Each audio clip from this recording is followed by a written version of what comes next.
You know, the sound of trickling water is actually a healing melody.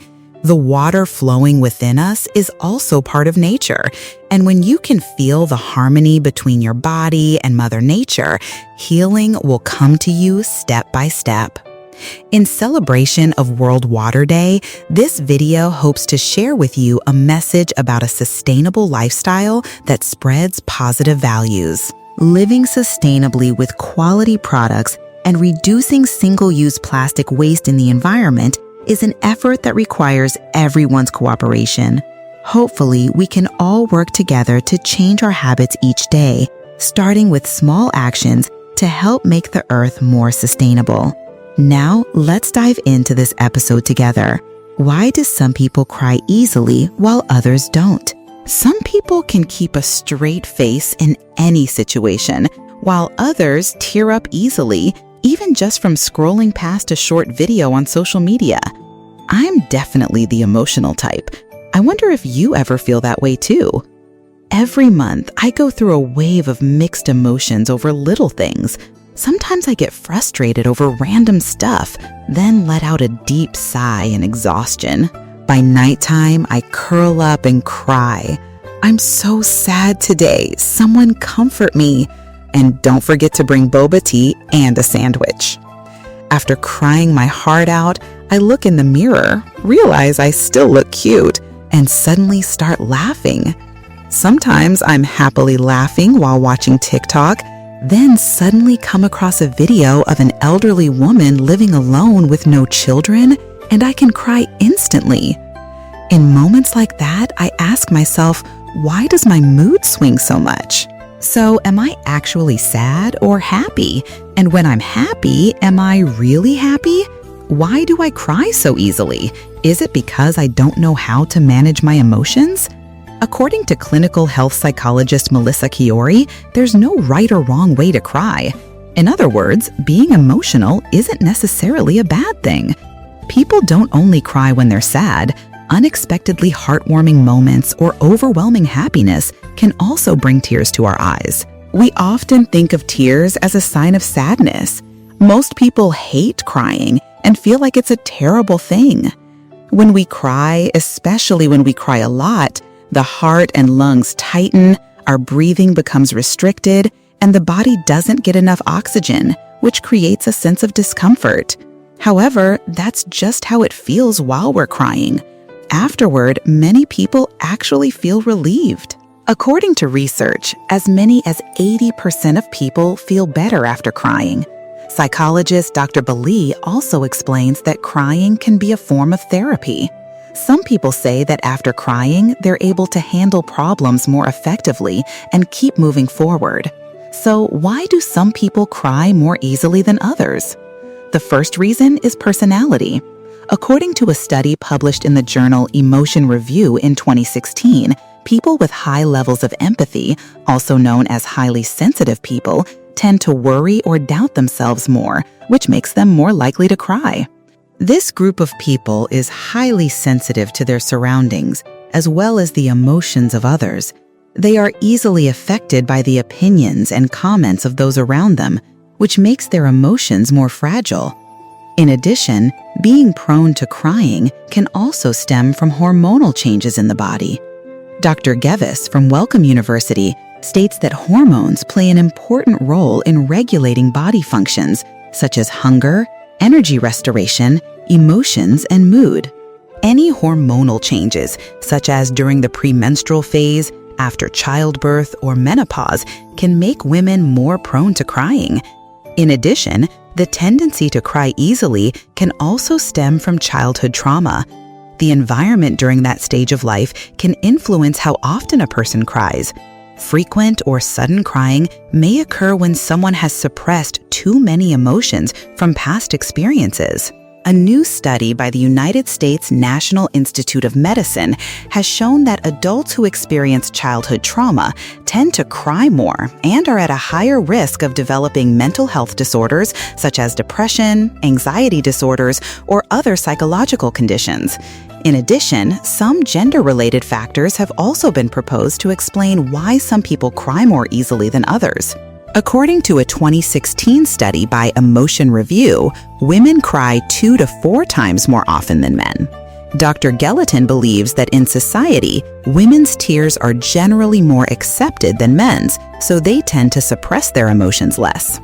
Hormones also play an important role in this. According to the American Psychological Association, APA, the male hormone testosterone inhibits crying, while in women, higher levels of prolactin make them more likely to shed tears.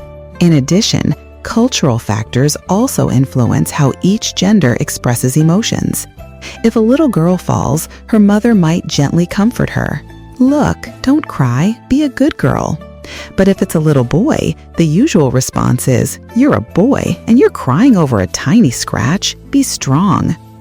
These seemingly encouraging words can unintentionally create a psychological barrier, leading many boys to grow up believing that crying is something boys shouldn't do. So with all these reasons, we might better understand why some people are more emotional and tearful than others. It could stem from a sensitive personality, hormonal changes, childhood trauma, or gender stereotypes. However, that doesn't mean people who rarely cry or always appear calm don't have sensitivity, haven't experienced hormonal shifts, or haven't gone through past pain. In reality, I know many people who choose to endure things on their own, no matter how big or difficult the situation may be. One friend calmly went about her daily routine after ending a 5-year relationship without showing any sign of emotional turmoil. Another friend sat quietly holding his mother's hand at her hospital bedside until she passed away without shedding a single tear. Or another friend who works 14 hours a day, gets into a motorbike accident in the morning, does laundry in the afternoon, gets scolded by the boss at work, comes home at midnight, and sits silently in an empty room with a blank face, showing no emotion at all. I didn't see them cry, so I thought of them as someone who doesn't cry. But in reality, I had no idea that she had spent the night in tears, crying until her eyes were swollen, crying until she couldn't breathe. But the next morning, she still used a cold spoon to reduce the swelling, put on makeup, and wore her usual bright smile. I also didn't realize that the reason that friend didn't cry wasn't because he wasn't heartbroken, but because he didn't want his mom to see his weakness. People say that hearing is the last sense to go when someone passes away, so he held back his pain to keep it from turning into sound. But who would know that after laying his mother to rest, he went home, sat in her room, stared at a photo of the two of them for a long time, and cried like a child.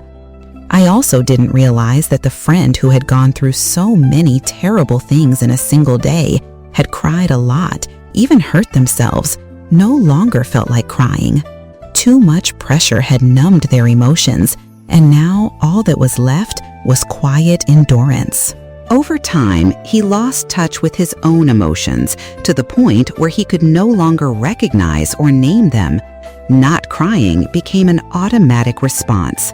Children suffer a little less than adults because they cry easily and are more carefree, but adults, sometimes due to repression, pressure, and endurance, gradually become calm, numb, functioning like emotionless machines. Admittedly, crying is a natural reflex that only humans have. It's also an essential part of the body and a highlight in the emotional landscape of humankind. However, if you often cry alone, cry unexpectedly, cry without a reason, and start to feel like you can't control your emotions, it could be a sign of something more serious. Not crying easily is the same. It's not necessarily a sign that you're strong. It can actually be harmful to your mental health, especially if you're always trying to hold back tears around loved ones.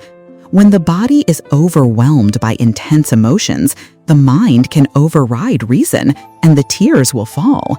If the frequency of crying increases abnormally, and you find yourself unable to control your tears, mood, or behavior, it's very likely that your body is under extreme stress or showing signs of depression. Dr. Shaw says that if you weren't someone who used to cry a lot, but suddenly find yourself crying excessively, laughing uncontrollably at times, or getting angry without reason, you should pay attention to emotional dysregulation.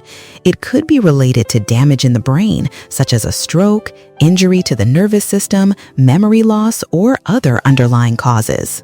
Every tear holds a long story that outsiders can never fully understand. There's nothing shameful about tears. If you're tired or feeling down, just cry. When words can't express the sadness, emotions can flow through tears to ease the heaviness inside. But I hope you'll pay attention to the times you cry, so you can recognize any signs of distress and seek help when needed. Don't cry alone, and don't stay alone for too long.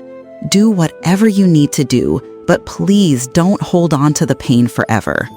Crying alone can be a release, but if the pain stays buried deep inside, no one will truly understand what you're feeling. You deserve to be loved more than that, and those shining tears should be saved for things that are truly worth cherishing.